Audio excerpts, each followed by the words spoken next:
Chapter 12. The Renaissance Spreads. Beyond Florence. For much of the early Renaissance, Florence had been the laboratory. Brunelleschi experimented with perspective and architecture.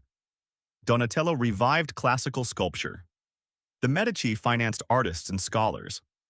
Greek manuscripts arrived from the East, while the printing press made ideas increasingly difficult to contain. But Florence didn't own the Renaissance. Once these ideas began moving, they crossed political borders, mountain passes, and seas. And Italy was perfectly designed for that movement. The peninsula wasn't a single country. It was divided among competing states: Florence, Venice, Milan, Naples, the Papal States, and dozens of smaller territories. They competed for wealth, prestige, military power, and increasingly, culture. If Florence hired a brilliant architect, Milan wanted one.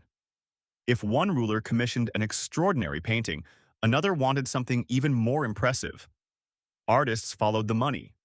Leonardo da Vinci left Florence for Milan, where Duke Ludovico Sforza employed him not merely as a painter, but as an engineer, designer, architect, and military consultant. Venice developed its own Renaissance tradition. Its enormous maritime trading network connected Europe with the Eastern Mediterranean and beyond. Wealth flowed through its ports, and Venetian artists developed techniques emphasizing brilliant color and atmospheric light. Rome became another center.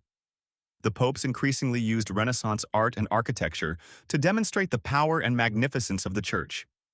They hired some of the greatest artists alive. Michelangelo worked on the Sistine Chapel.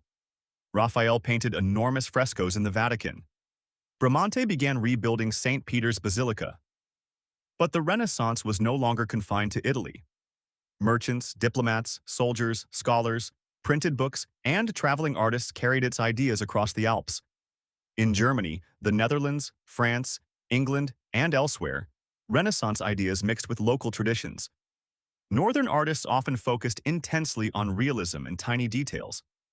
Think of Jan van Eyck's paintings: reflections in metal, individual hairs, folds of cloth, glass, jewelry, and faces rendered with extraordinary precision. And something else traveled north with the Renaissance: humanism. Scholars began studying ancient languages and texts, comparing manuscripts, questioning translations, and asking what the original authors had actually written. That habit of returning to original sources would have consequences far beyond art. Because once people learned to question an old translation of Plato, they could also question an old translation of the Bible. The Renaissance had begun as a revival of the ancient world. But it was becoming something much larger. Europe was building networks through which ideas could spread faster, farther, and to more people than before. Florence had helped light the match.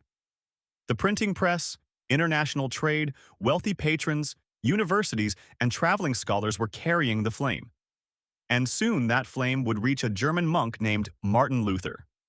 When it did, Europe's religious order would begin to fracture.